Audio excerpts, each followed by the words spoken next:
Cybersécurité. La Guinée valide son document de politique et stratégie nationale.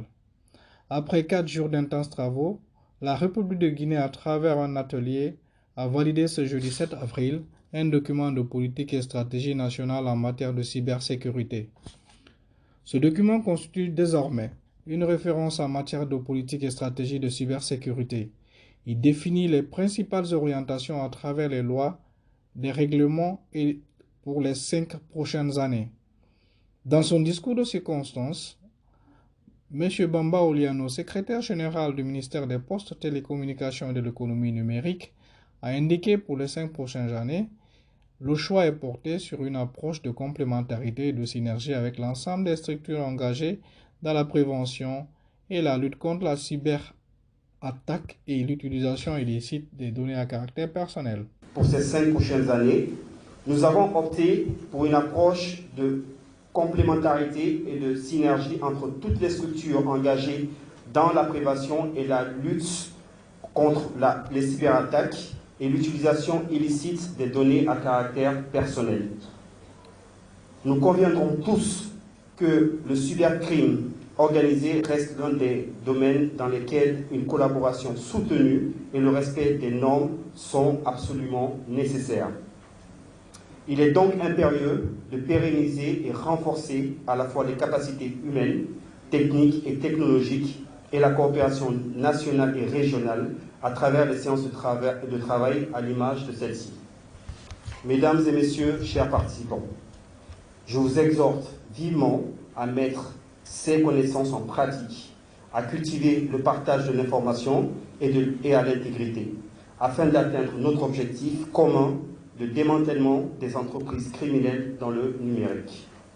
C'est la raison de notre combat commun pour un cyberespace sûr, prospère et résilient.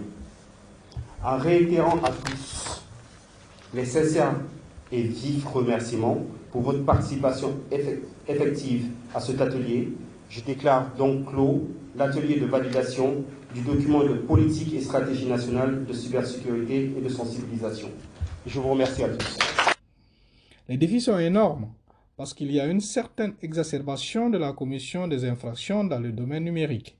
Il va falloir définir une collaboration et surtout un cadre juridique est très strict, souligne Boubacar Sidi Keïta, conseiller juridique de l'ANSSI. Il y a assez de défis liés à la mise en place d'une stratégie, pas une nouvelle stratégie, parce que la Guinée jusque-là ne disposait pas d'une stratégie nationale de cybersécurité.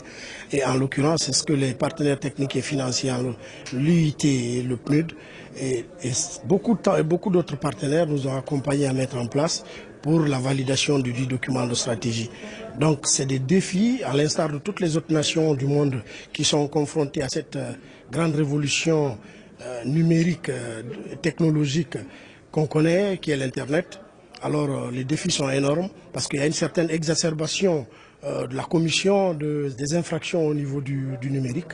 Alors il va falloir qu'il y ait une collaboration, une coopération et surtout des règles strictes, un cadre juridique et réglementaire très strict permettant de sécuriser le cyberespace parce qu'il y a des enjeux à la fois économiques, financiers et même sociétals par rapport à ça.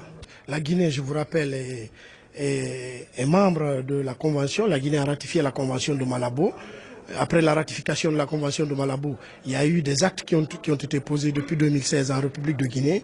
La loi 035 sur les transactions électroniques. Il y a eu la 037 portant sur la cybersécurité et la protection des données à caractère personnel. Cette loi sur la cybercriminalité, elle est beaucoup plus coercitive, répressive, et donc qui permet ici de poursuivre tous les attaquants, les cybercriminels au niveau du numérique, qui permet de les poursuivre. Plusieurs participants venus de différents horizons, notamment la police nationale, la gendarmerie, les différents corps de l'armée, des techniciens, des ingénieurs, des hauts fonctionnaires de l'État, des responsables d'entreprises, la société civile, des ONG, des professionnels et des étudiants ont contribué à la réussite des travaux de cet atelier. Si nous parlons en ce moment des enjeux cybernétiques concernant la Guinée, nous avons des enjeux purement stratégiques ou sinon les enjeux de nature économique. concernant les institutions financières. Nous avons aussi des enjeux liés à la formation, à la sensibilisation de la population guinéenne de façon globale par rapport à l'utilisation des outils numériques, à savoir les réseaux sociaux, les Facebook, les WhatsApp et autres.